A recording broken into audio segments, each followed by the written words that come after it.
Loud. Is that a dog asking? Oh no, it's Phoenix. Okay. Now let me find my presentation. So welcome to what did I close my everything? Welcome to the Triangle of Sadness workshop. Has everybody watched that movie? You have? No? Okay. It's a terrible movie. Don't watch it, but I love the name. And specifically, what it was referring to in the movie that became the whole movie is this when you get Botoxed,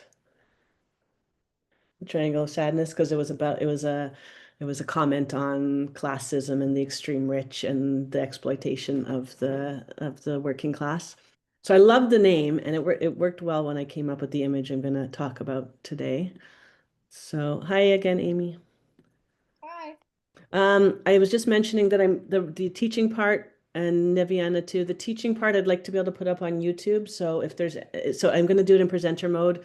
Uh, in theory, unless you speak, you won't pop on. But if you don't want your face or anything showing, turn off your camera, but also don't make noise during the presentation part. Okay? Okay, let me find my presentation now, and we will get going.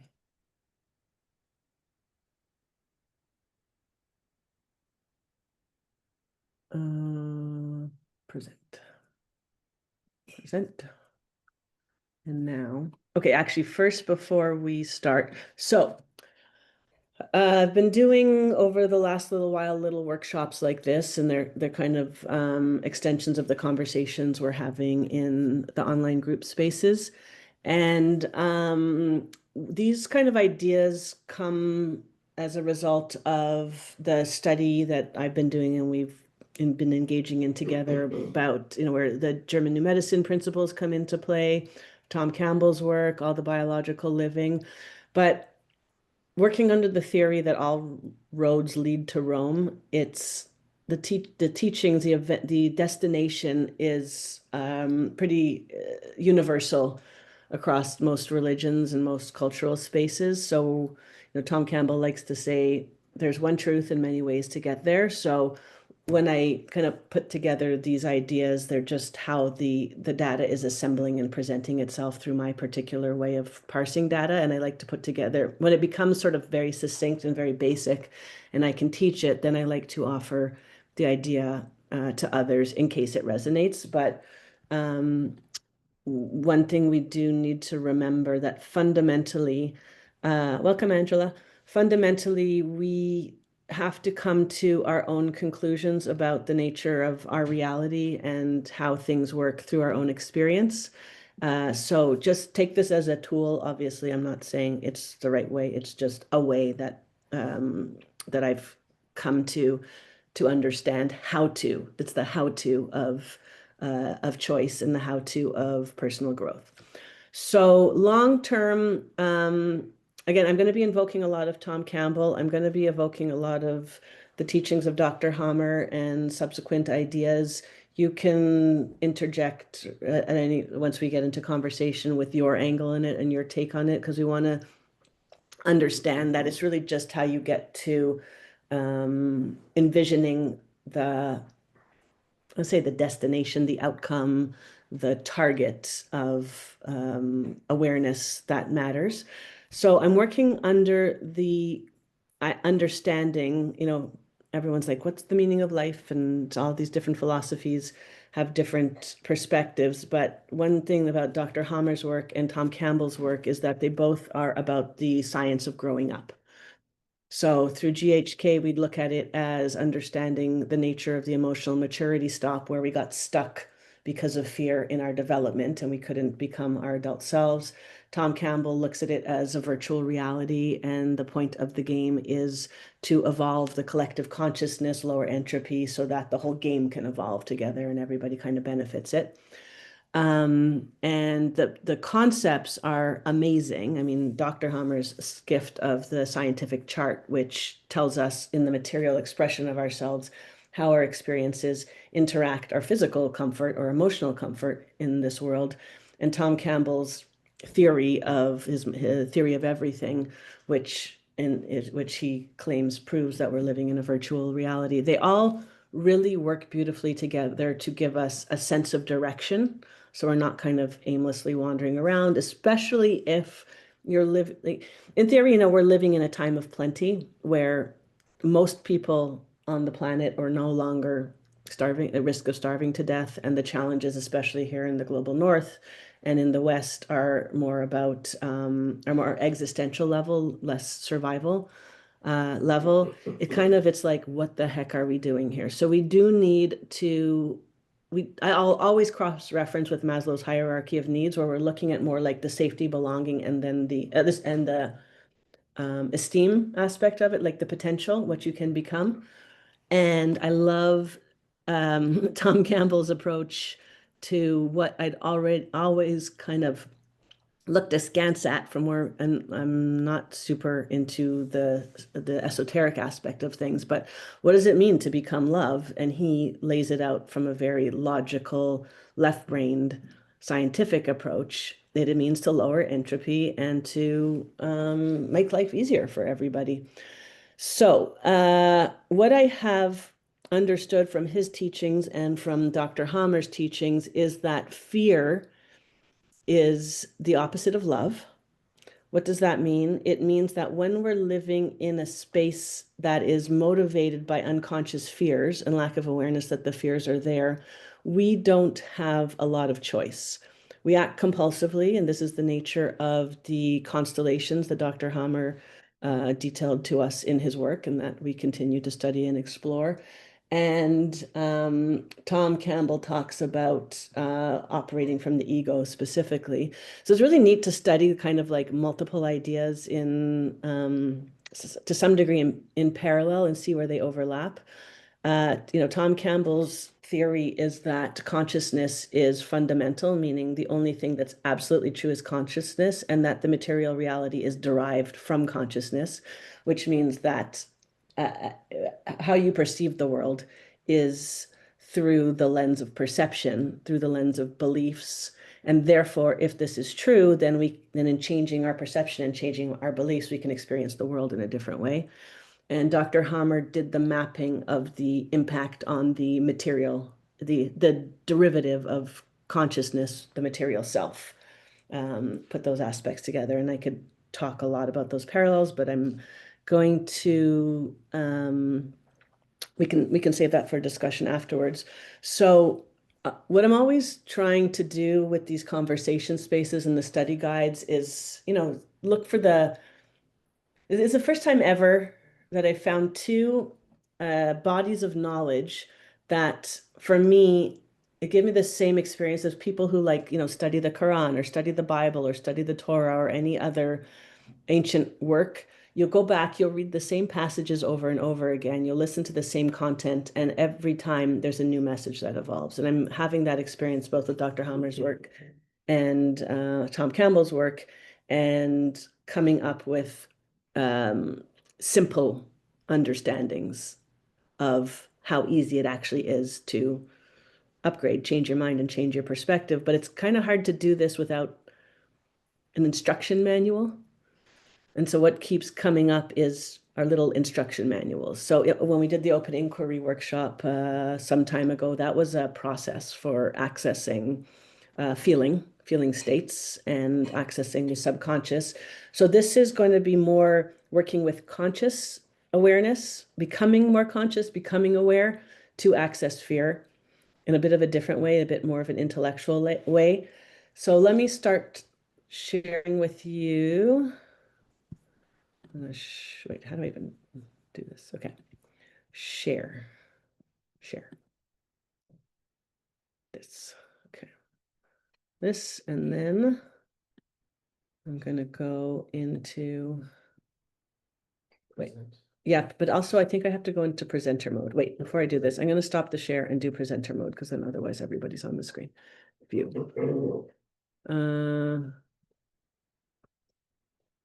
Hide non-video participants. Okay, well, that's just some of you. That didn't fully do it. Change anything immersive. How do I do? Thank you. I am fine, but that's not. Okay, well, I don't know how to do the presenter mode, so let's just do share. Share. No, present.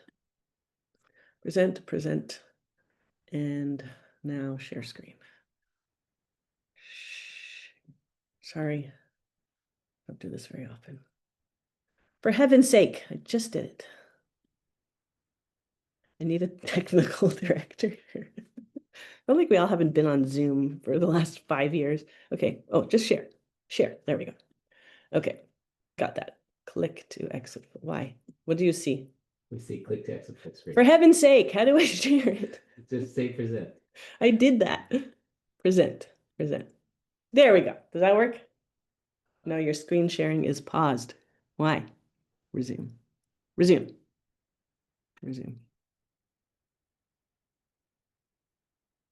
Why is my screen sharing paused? Resume.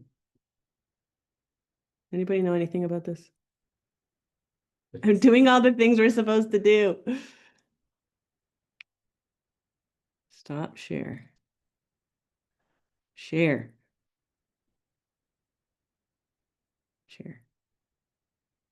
Click to exit full screen. Now you can see it, but then I go to present, and it pauses. All right, well, it apparently doesn't like Canvas. So the good news is I did anticipate what? There's a presenter view button there. You could have tried. I don't know. On what?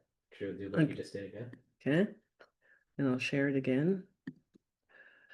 Share. And then share. Present. Yeah, and then presenter view. Presenter view. Sure, maybe.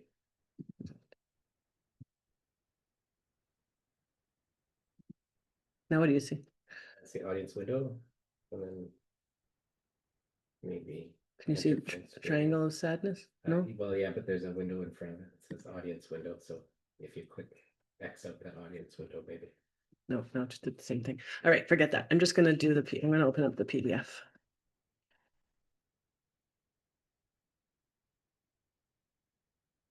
I know I have this. Downloads. No, not that. Where's my downloads? Downloads. Okay. And I'm just, anyway, it's just going to show it as, without the PDF stuff in the background, but who cares? What's happening?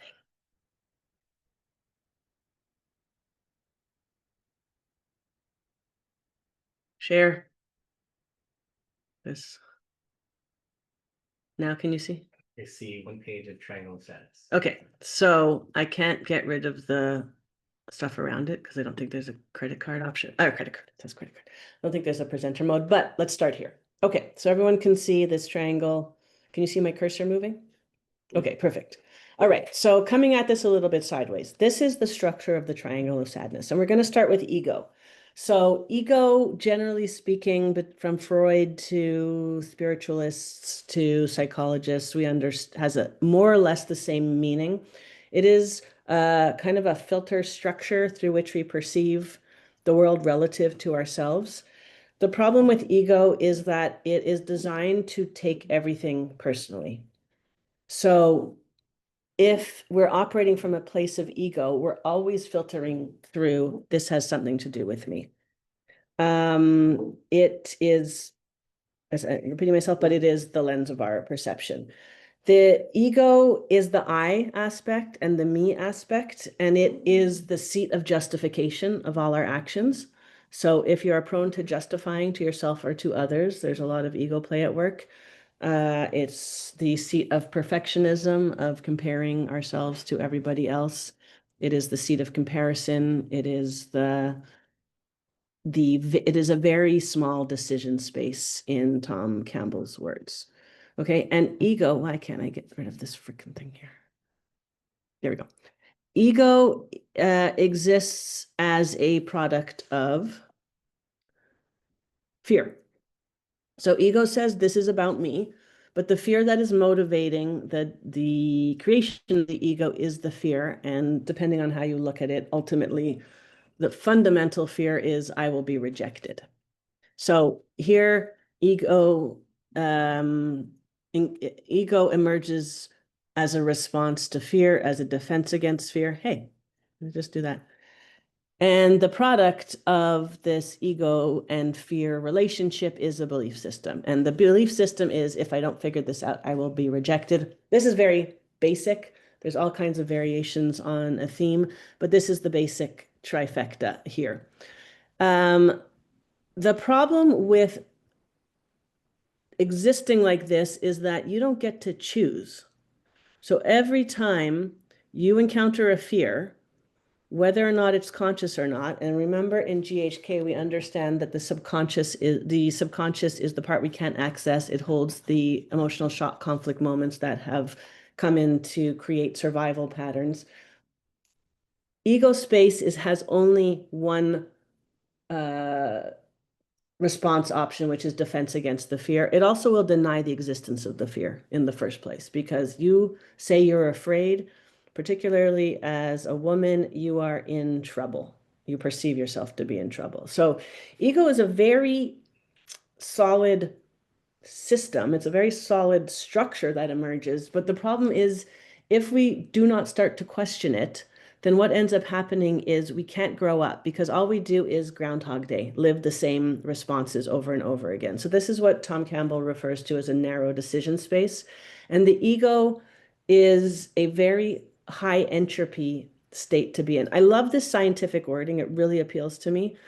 Entropy is the tendency of the known universe towards chaos. So the higher entropy, the less order that's available. The lower entropy, the more you feel well and the more you feel able to make decisions out of sort of logic and rationale. Okay, so so long as we are in this, the ego is driving, then we're not in charge of our lives. Tom Campbell talks about our bodies as avatars, like in a game. You know, you just like this is the character that you're playing, and he calls our bodies free will awareness units, which I love. And then he talks about consciousness, which is a fractal piece of the larger consciousness system. We become individuated units of consciousnesses inhabiting an avatar, inhabiting a free will awareness unit. So our job is to learn how to use this avatar to play the game of growing up in the world. So the ego is not optimizing this free will awareness unit that it has been given the gift of inhabiting, you know, for better or for worse, in order to learn, to evolve so that the whole system can evolve. Okay, you can still see the screen, right? Because I moved out of it to see you guys. Okay, so this is the triangle of sadness. You know, we step on a track that triggers fear in the subconscious, the response is ego driven. There's a lot of defensiveness. One of the really lovely teachings of the Freya course that some of us did was that we learned about the nature of the female identity conflict, and it is ego. It is, I am right. Everything is about me. Everything comes through my lens of perception. And if you don't agree with how I'm perceiving things, then you are wrong. But ultimately, it's not to do with anybody other than oneself, making sure oneself is okay. And it doesn't really allow for cooperative, collaborative, joyful relationship spaces. There's a rigidity there in which you are always right, because if you are wrong, what does that say about you? All right. So any questions so far? I've just lost everybody.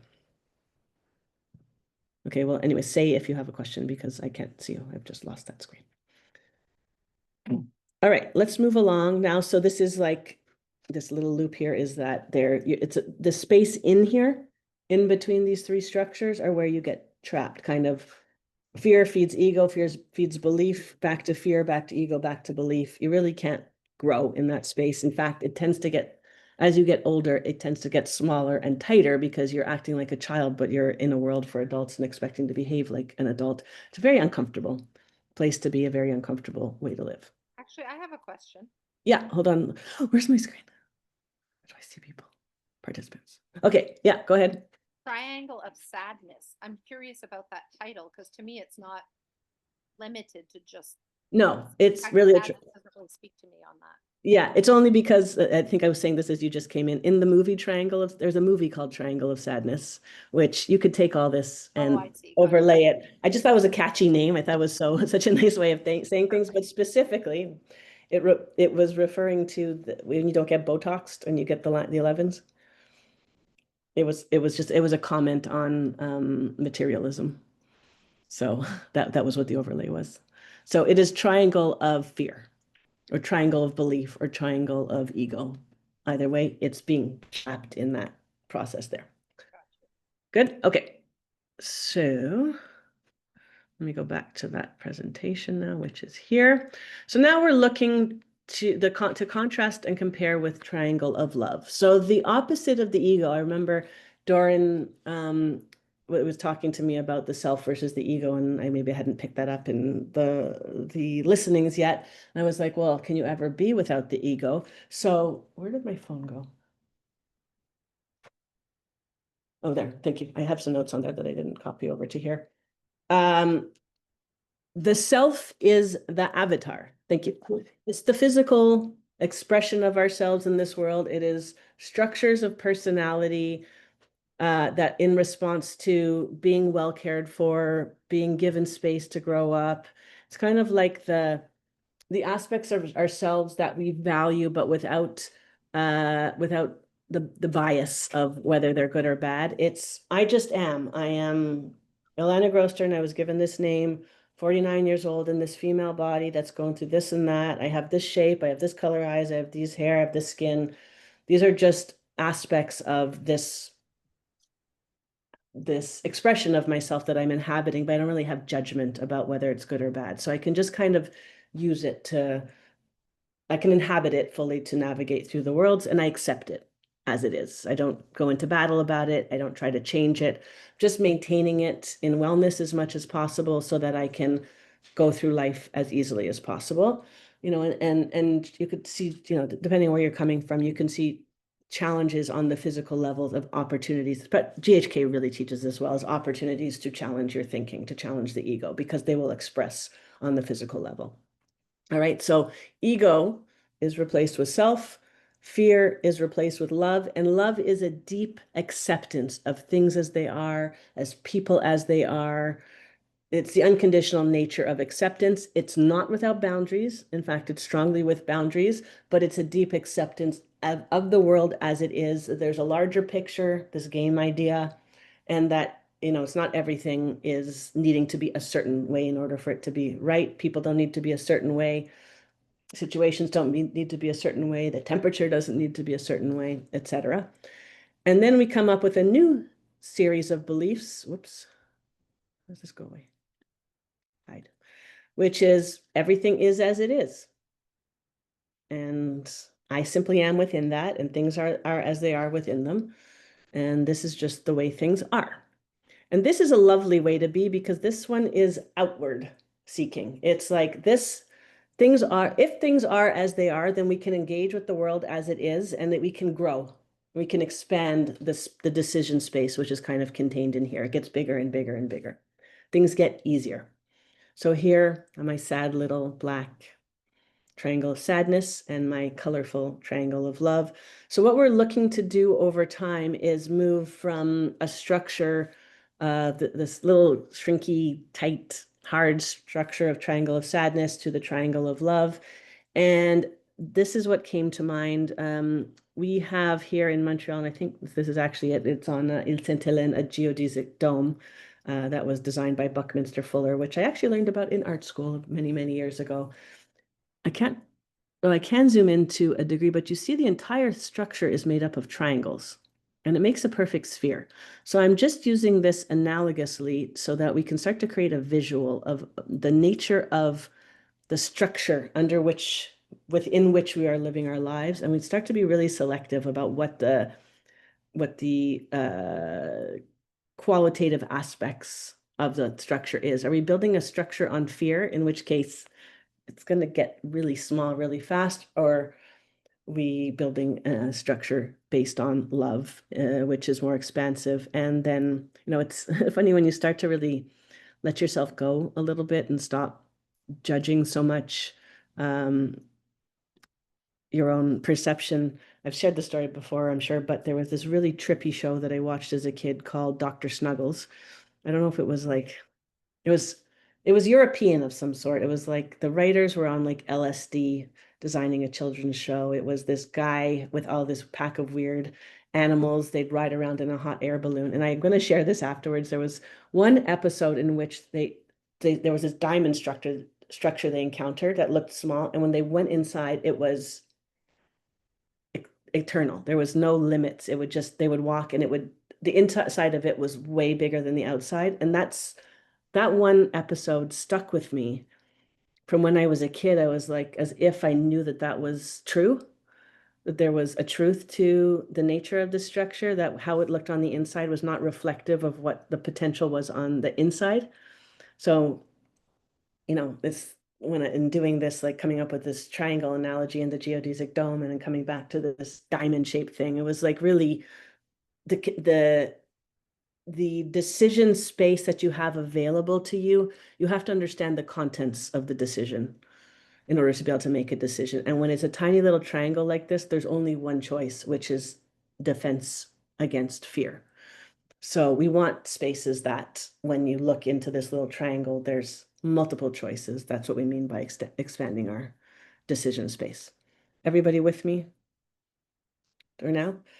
Okay, great. So, just here's a little analogy that I came up with, which was that when you're in ego, you can identify as a cat herder, right? And we know this expression means like herding cats, it's an impossible task, right? And you're like, those damn cats. If only they would be more like me and less like cats, then my life would be better and their life would be better. And that's just the way things are. Well, in the acceptance, triangle of love analogy, we're just all we're all cats. And we're cats together, and nobody's in charge of us, and we're just being cats, and we're doing our cat thing, and life is good, and we do what we want when we want, and take a whole lot for granted, and life is awesome. Okay, I don't know how many people are cat people, but you understand this analogy. Okay, so the aspect of the self is I am a cat. The aspect of the I ego is I am a cat herder. You're making yourself more important. And these overlay with a lot of Dr. Hammer's work. And then one thing that really popped into vision for me is is everybody here familiar with GHK to some degree? Angela, are you? You're the only person I don't know here. No, I'm not familiar. No. Okay. No. So there's the nature of the essence of it is that all disease states are mitigated by an original emotional shock conflict that has to meet three criteria.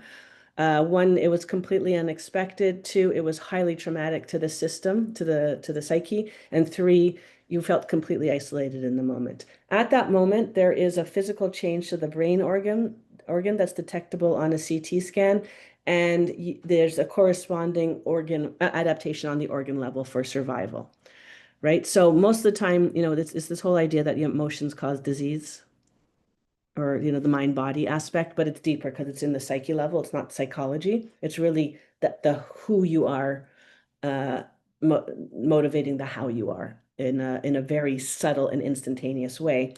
And there's, when you start to really get into the 5 biological laws, there's 2 exceptions to, something is generally considered, a disease expression is generally considered the product of the emotional shock conflict unless it's poisoning, in which case everybody has to, like everybody who drank the same thing would have the same reaction to it. So like everybody who drinks arsenic will get sick. It's not some people get sick, other people are okay. The other thing is physical injury. So like get hit by a car and you get mangled. And even then, so poisoning I think would be the one exception, because in injury you can say it's physical injury, but if you take that physical injury personally, you end up not with just an injury to the self, but an ego injury, right? So someone's like, oh, I broke my leg and 20 years later, I still have pain in the same spot. Well, you shouldn't have pain in the same spot because your body's designed to heal and the nerves will regenerate around and the bone will regenerate and you'll have a stronger, bone afterwards through the healing. Why does it still hurt? Well, because there's a judgment in there about how you're supposed to be. So then that's when it becomes, this is my clearest example of how an injury to the physical self can become an ego injury and keep us stuck in injury versus, oh, this sucks. We were talking talk to people who are like, they will talk about an injury as if it's a moral failure on that part. I was so stupid. I can't believe I did that. Well, as soon as you're in judgment about your own intelligence, you have an ego injury versus Shit happens. How am I going to deal with it? Oh, great. I can rest for the next 6 weeks. I can't cook dinner for my kids. I can't do this. Like there's ways to look at it where you don't take things personally. And this is what the point of the triangle of sadness is to start to notice where you're taking things personally. Full stop. It's simply that every aspect of personal growth and personal development starts with what we call self-awareness. Okay.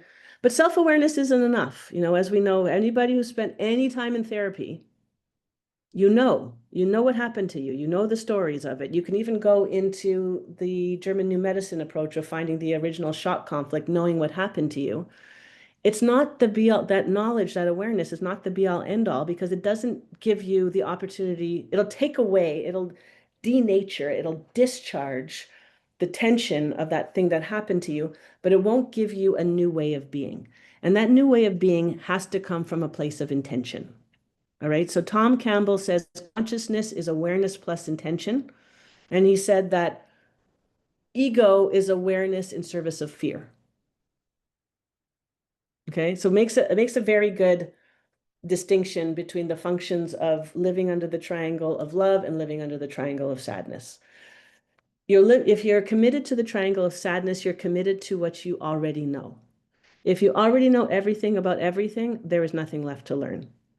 The intention to learn about yourself, to grow up, has to come under that triangle of love, understanding, where the intention is to move away from ego into a very neutral experience of ourself and the world around us. So now we get into the how of it. Okay. And I think the one thing I really like about Tom Campbell's work is beyond buying his book, if you want to read it, which we own, but Valentine's doing a great job of reading it. Dorian got about halfway through. It's 800 pages of kind of talking in circles. I prefer to listen to Tom say the same thing on podcasts and snippets over and over again. It's how I'm coming into the understanding. Valentine's actually listening to it in an audiobook at the same time as she's reading it, which is maybe something I'm going to consider doing at some point. It's a little bit more intentional with my own reading. He's not trying to sell you anything. We did buy a course because Doran wanted to do his course and learning how to have out-of-body experiences, but you can access this information for free because it's open source information versus most of the other ways of approaching this are usually like behind a paywall and not super accessible. So it puts somebody else in a position of hoarding information or hoarding knowledge, and it kind of what's the word? Disempowers in that sense. So that's why like every time these like very simple structures come into vision, I want to share them, and then you can all use them however you want. And you can make a decision about what it means to you and what you want to do with it.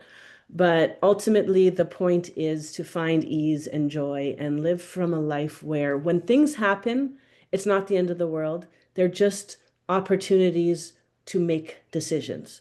So the fundament of growing up is choosing. It's choice. It's being able to make a choice and then the next choice and then learning from that choice and then making the next choice and having more choices available to you. It's learning about choice. But again, unless you know the content of the choice, what are you choosing? Nothing in there. It's just one reaction to things. Okay. So we're going to come back to the concept of the ego.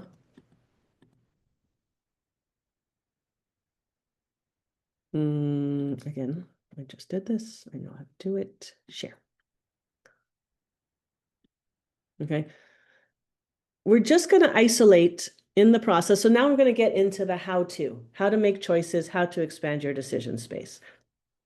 If we started from here, from the fear of I will be rejected, you're going to get a massive clamping down from your system. Your ego is going to kick in and say, absolutely not. Or, I'm sure people have heard about, are we still there? Yeah. Wait, what just happened? Right. There. Wait, how come I can't do this? Oh, man. All right, anyways, I'm going to stop sharing so I can see. If you were suddenly to go, like people go on, they do drug trips and they have really gnarly experiences.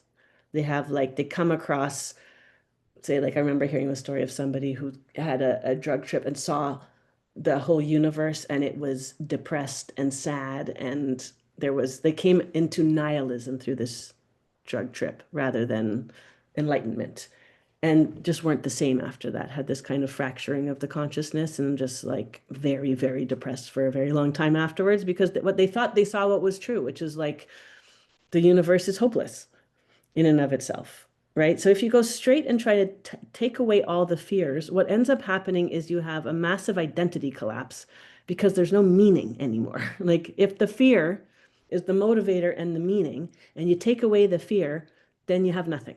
It doesn't just, it's not nothing. You have a lack of meaning.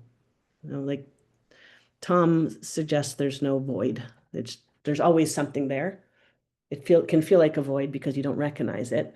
But fear is, if the fear is suddenly gone, if I tomorrow came and said, poof, you're free of fear, you would have no benchmarks. You would not know how to do your life.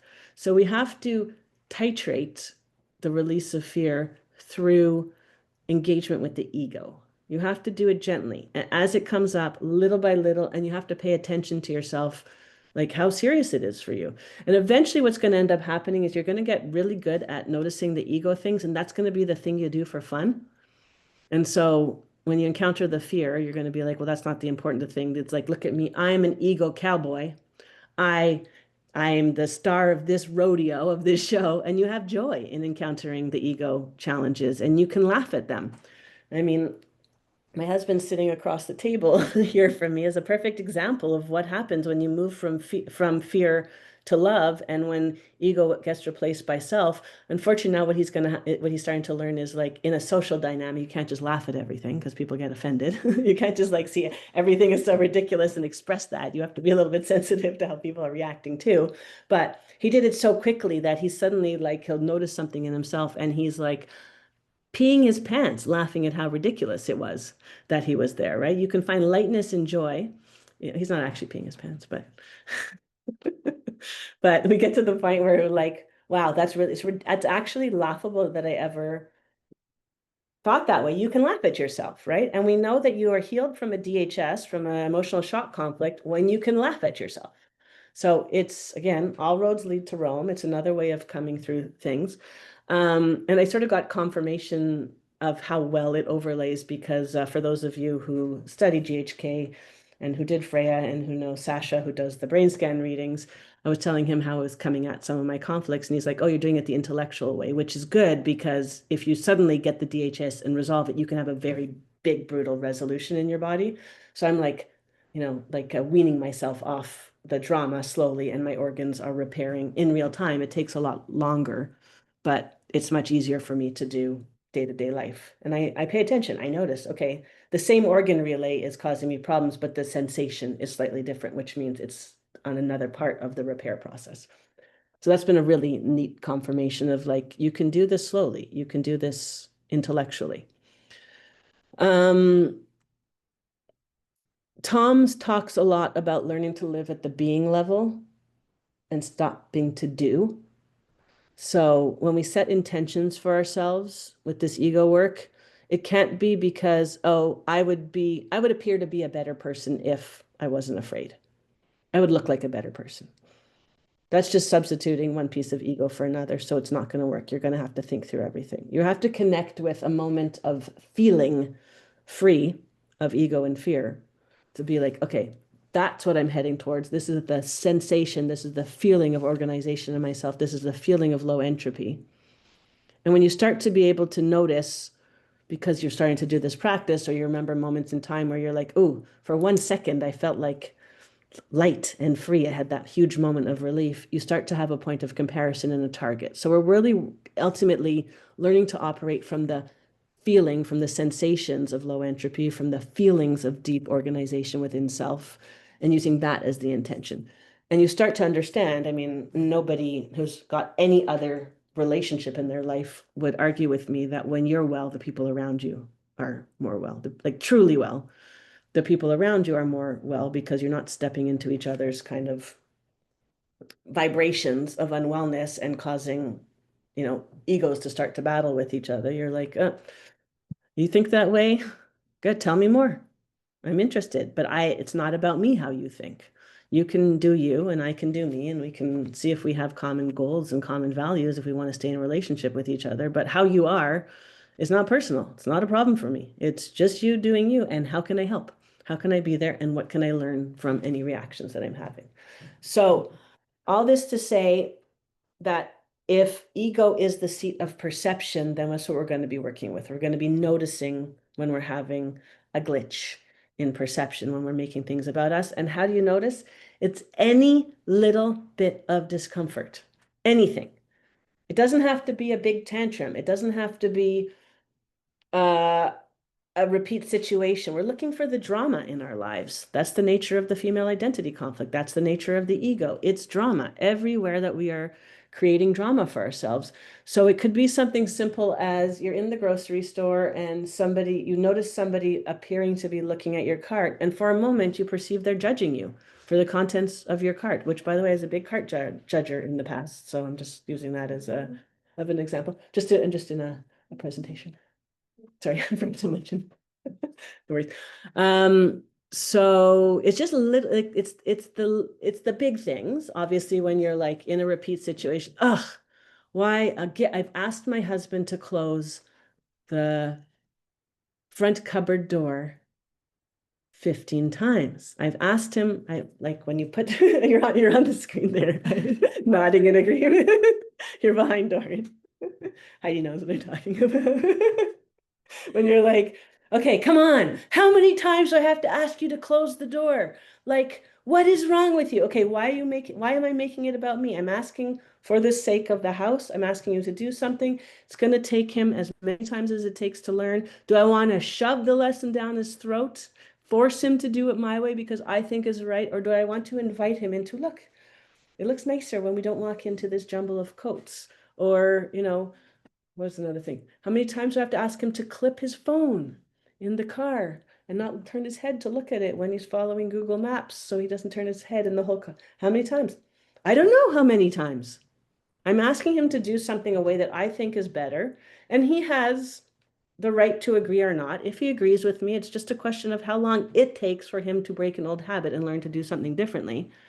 But it's not personal. He's not doing it because I'm forcing him to do it and he's rebelling against me. It's his time and his space. These are my examples. I'm sure he has many other examples of where he's trying to get me to do something, but if he shows up these things, it's going to have to be my guinea pig. An example, right? So little things where you're like, you walk into the house and the cupboard door is open and you're like, oh, I told him, oh, ego check.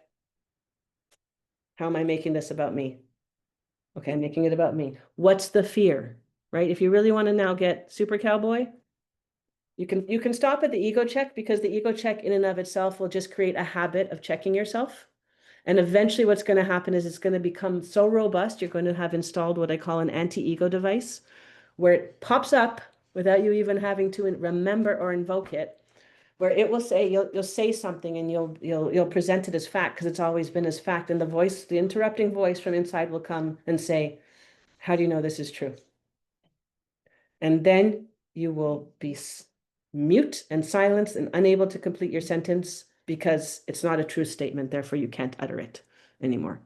Because you will then be beholden to proving that you were right. And you'll see, oh my God, that is so tiring to constantly have to justify every single thing that comes out of my mouth. Because if I backpedal, I'm a loser and I have a lot at stake here that I can't afford to lose. Can you learn to backpedal? What's the cost of backpedaling? Dorn and I have had so many experiences recently where I'll go to tell him somewhere where I was like, oh my gosh, I just noticed I was so wrong about you in this way. And I can feel he'll go into his ego to confirm, yes, you're so wrong about this. And then my ego is like, I know, I have to tell you I'm wrong. You don't tell me that I'm wrong about you. Like the battle of egos, I feel it rising up and wanting to fight. And I'm like, no, calm. You're just saying I was wrong. That's it. right? And like all the little ways in which the ego's like, don't do that. If you say you're wrong, then there's a cost to you. Then you're going to look stupid, and you can't look stupid because then he's going to reject you if you're stupid and you're wrong. And if you're wrong about this, he's never going to take you seriously on anything because you're then wrong about everything. Like it's just this amazing cascade effect that when you start to get in stopping this ego response, you see how many fears come up to try to keep it intact and keep it in place. So it's a small daily practice of, can I notice when my ego has been engaged? How do I notice? I'm irritated. I'm sad. I'm angry. I'm disappointed. I'm whatever other emotion you can associate with that you express when you perceive something is being done against you. Catch that. And then after that, be very honest. What am I afraid of? And you're going to see how hard it is to admit you're afraid of something. Even though you've caught the behavior, you're like, oh, I'm not afraid. It just bothers me. Well, if it bothers you, it means you're afraid of something. Okay. So I'm going to talk a little bit about fear because that's what really we're here to understand is the nature of fear. And a number of you have listened to the podcast that's the snippet from the podcast where Tom talks about why fear is not a survival instinct. That when push comes to shove, it's instinct and intuition that will get you out of situations, not fear. Fear makes you stupid. Fear makes you freeze.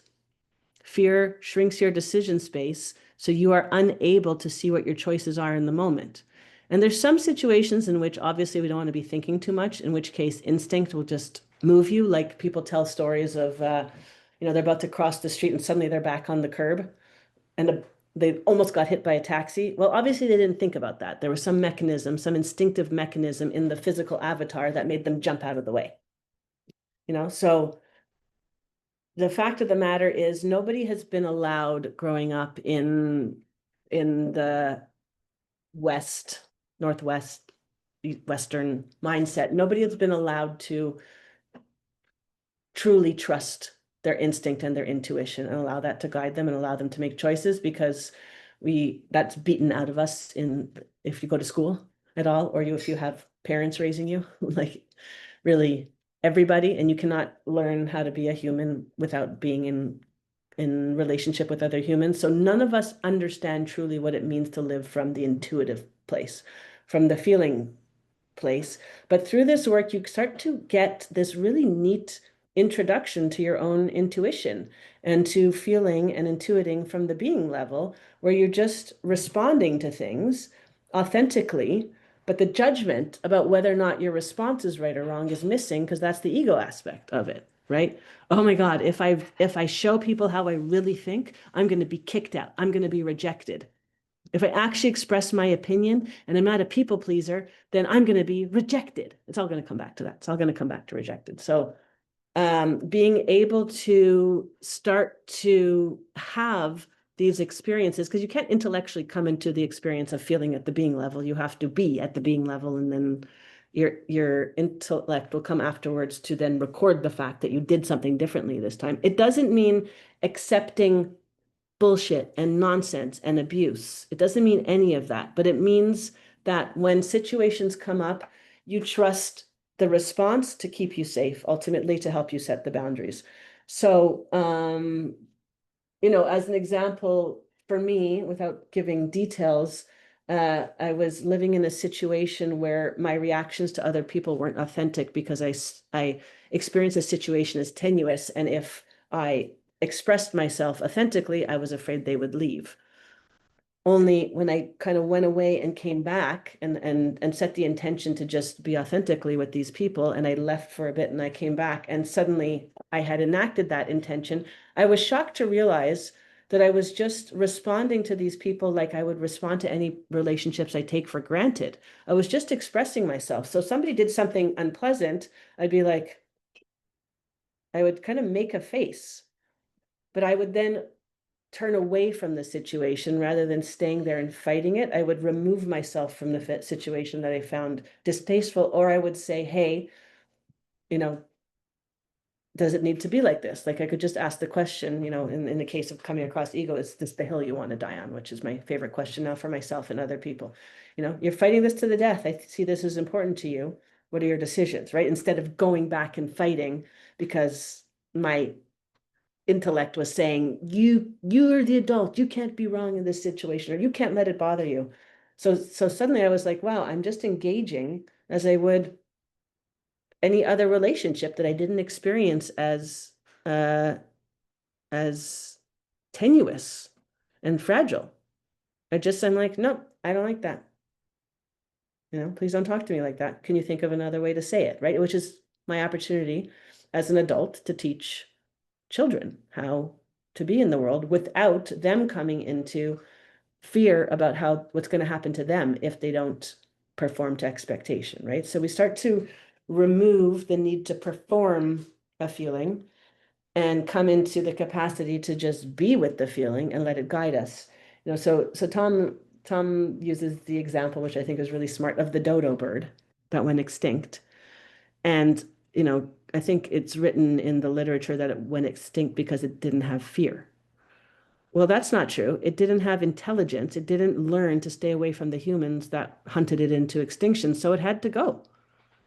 It was too stupid to learn and evolve. I was reading a lovely book recently about an addict's recovery in the Orkney Islands in Scotland, and coming from a family who learned to raise sheep. And she's talking about intergenerationally how the sheep had to learn not like to deal with the land, and they had to learn to move as a herd. So over generation, instinct got bred in relative to the environment that they lived in.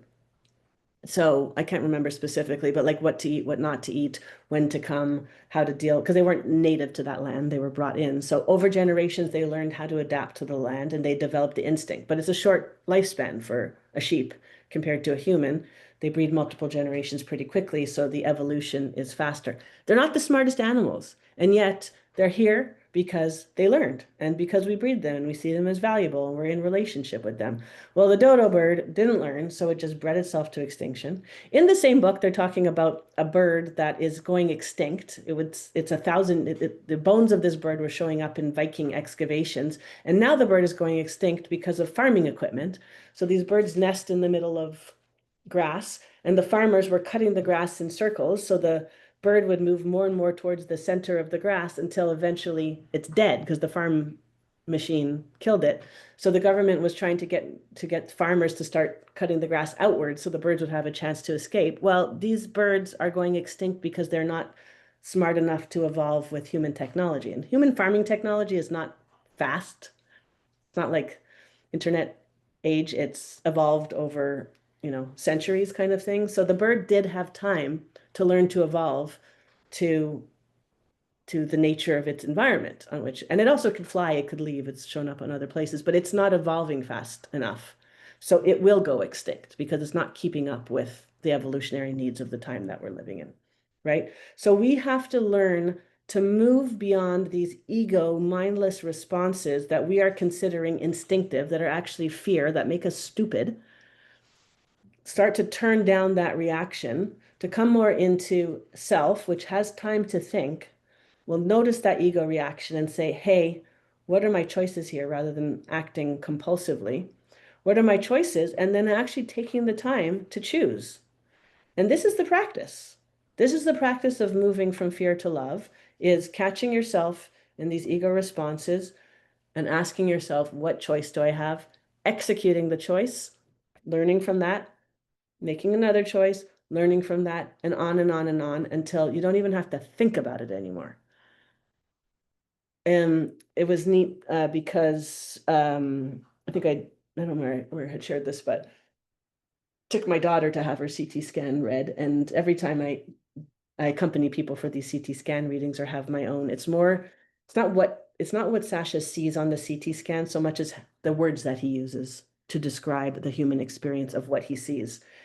And she has a lot of what we call self-devaluation, which impacts at the bone and the muscle, like the physical structure of our being. It's like our self-devaluation literally eats away at our physical structure over time. And he named it perfectionism. the self-devaluation conflicts, particularly when you're in constellation and you have what's called megalomania, which is, pulling yourself up by the bootstraps to prove yourself, like to be the best at something. So you can either be the best or the worst at it, but it's the extreme black and white thinking aspect of it.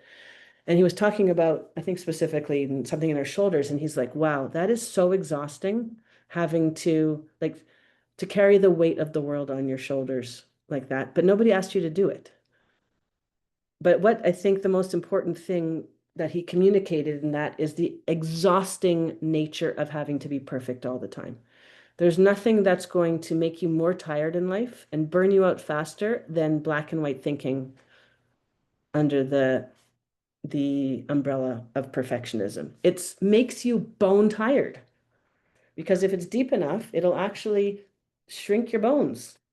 You end up with osteolysis, osteoporosis on the most fundamental level. The supporting structure of you, the one thing that survives of you, of this physical avatar after you die, are your bones.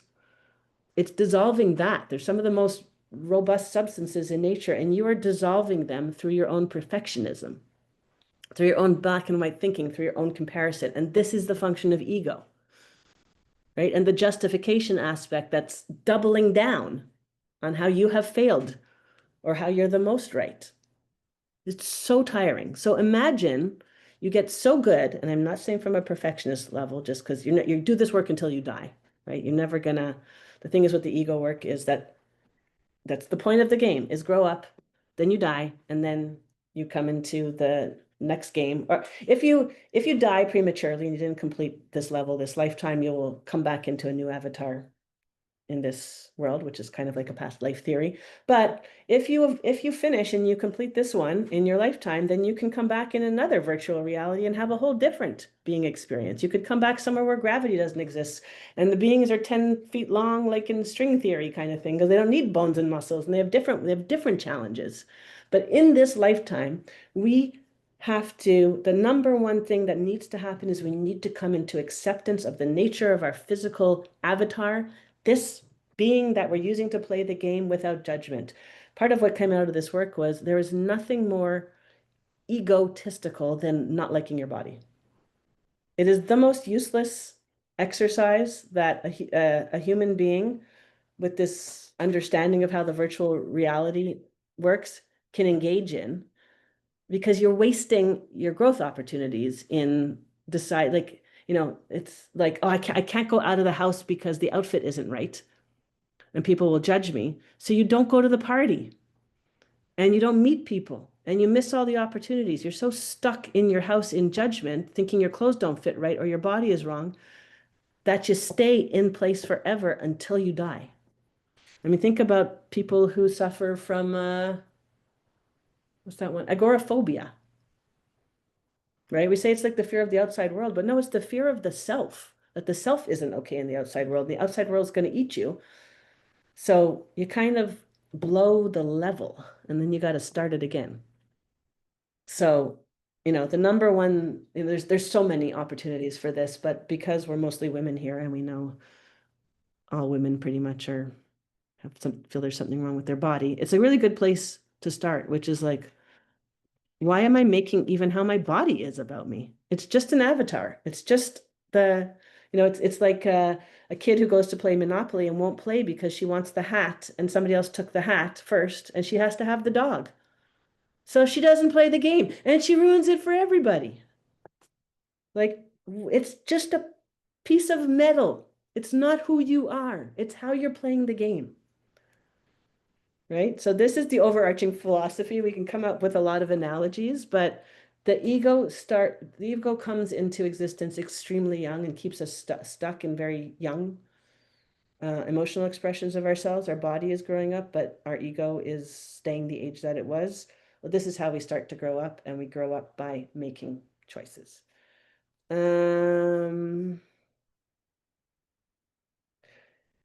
Okay, and then I'm going to give you one other little tell from Tom Campbell's world about whether or not you're doing things right. Okay, I mean absolute right versus relative right. This is a scientific term I learned thanks to Tom Campbell never encountered the idea before. The only thing that's absolute is consciousness. Everything else is relative, the derivation of consciousness. But there's a lot of little tells in the virtual reality that you are existing on the being level. And Tom says those are when you experience synchronicities. Okay, because it's the VR repeating itself. That's it. It's not nothing more than that. It's but you're paying attention, you notice. So when like the other day, I was very much in working on something and I'm driving the car and I'm like, oh, look, there's a black squirrel. We don't have a lot of black squirrels around here. We have mostly gray squirrels. So I look to my left, there's a black squirrel. I look to my right, there's another black squirrel. I interpret this as synchronicities because I'm paying attention enough to what's in front of me to be able to notice two black squirrels. Right? So if you're experiencing synchronicities, good work, it means you're present. You can see what's happening in the world around you. You can pick up the glitches in the VR. You can see that they're there, and then life just becomes synchronicities. You're not surprised anymore. What's a good example? Other examples of synchronicities that we have some really weird ones together that I'm not going to share. They're not. They're not PG. Oh, it's like when somebody like mentions an idea or something, they talks about. I think it was, yeah, it was. Oh, there's just one. It's like I'm not I don't listen to Mel Robbins per se, but she has this let them theory, right? Which is essentially this. And I had never heard of it before, and a friend mentioned it to me when we were away this summer, and then like 2 days later, somebody else mentioned it. I had never heard about it before, right? It's just the concept of let them. And I was like, great, thanks. That's great data. That's great information. It's the whole concept of letting go of the ego to allow things. It overlays. But if I wasn't present and engaged in a conscious, curious manner, and I'm just thinking about myself and how everything's about me, I can't get new information from the outside. I just can't. I'm in this little triangle of sadness, in like this, like huddling away from the world, never willing to be exposed to other ideas, you know? So that's your little tell that you're operating more on the being level. You can notice things. And very, very lastly, and then we'll open up to conversation. I'm at a place now where it just occurred to me, I was like, I'm very content where I am. I have, as far as there's nothing that I think about. Like I have money, not a single thing I want to buy because I already have there's nothing that I want per se because I already have. And yet, so the one thing I am not getting exposed to currently is like, or the one thing I don't know, like what to do, I don't know how to fill my time in a way that feels kind of meaningful, right? Because I have a judgment about meaningful use of time. So the days, but the days are going by quickly. So I'm not sitting here waiting for time to pass. I'm sitting here thinking about what it means to be busy and sort of up leveling to this approach that you kind of, I think a lot about back before we had phones and we had instant connection, like how people passed their days. How we as kids, when we had no technology, we were out using our imagination, doing things, or like how long school was because you had to sit and pay attention to things you weren't interested in, like that experience of time. Despite the fact that I feel like I have nothing to do, time is still clipping along nicely. So I'm not actually bored. I'm not like or depressed in the sense that time has stalled and it's not moving. It's moving. So it's now I'm at the point where I have to learn to have a new experience with what it means to fill time. Like we were watching some Wild West show, and they're just in between chores, just sitting there smoking, looking out into nothing. Like the landscape doesn't change, kind of thing. It's not that they have to sit every day as soon as their chores are done and just wait till the next set of chores. They're not, they don't have like books. They have one book that they read. It's the same people over and over again, but they sit and they are rocking on their porch or they're just sitting. Something is happening there where time is passing for them. And I don't know what that is. If I was suddenly thrown into the Wild West and I was done with my chores and my survival stuff and I had time, how would I look at it? So that's kind of the intention I'm setting for myself now to give meaning to this space where I'm like in between, say, projects, kind of understanding that there's information I have to access that I don't know yet. I have to wait for it to show up. Like when the student is ready, the teacher will appear kind of approach. In the meantime, what's here? I could get despondent about it. I could get super bored. Or I could be like, okay, what's the lesson here? I'm uncomfortable because I'm not doing what I should be doing. Okay, am I going to act compulsively out of fear that somebody's judging how I'm spending my days? I mean, part of the thing that I live in terror about is when someone says to me, so what do you do? And I can't answer that question because I don't know. I'm not accounting for myself in the same way these days. I'm mothering. I'm keeping my house in a mild state of order. Like that's about it. I'm like cooking. Sometimes I'm making meal. I'm really like just learning how to be, but I don't know how to justify that to other people. I don't know how to explain myself, and I still have a fear about that. So I see I'm creating meaning on the fly as I go, right? So there's always opportunities to just sit and be with all the lessons and let depth come into those empty spaces where fear once existed, where let love fill those holes where fear once was. Let love displace the fear. I think that's all I have to share. So thank you everyone for your attention. And I am open to questions, conversations, examples. You want to come in with your own understanding of this work to share with everybody. Remember, we have to listen to other people's ideas in order to come to understand where we can go. So any shares you might have are going to be very helpful to the group. And I'm going to stop recording here so that you can feel free to share without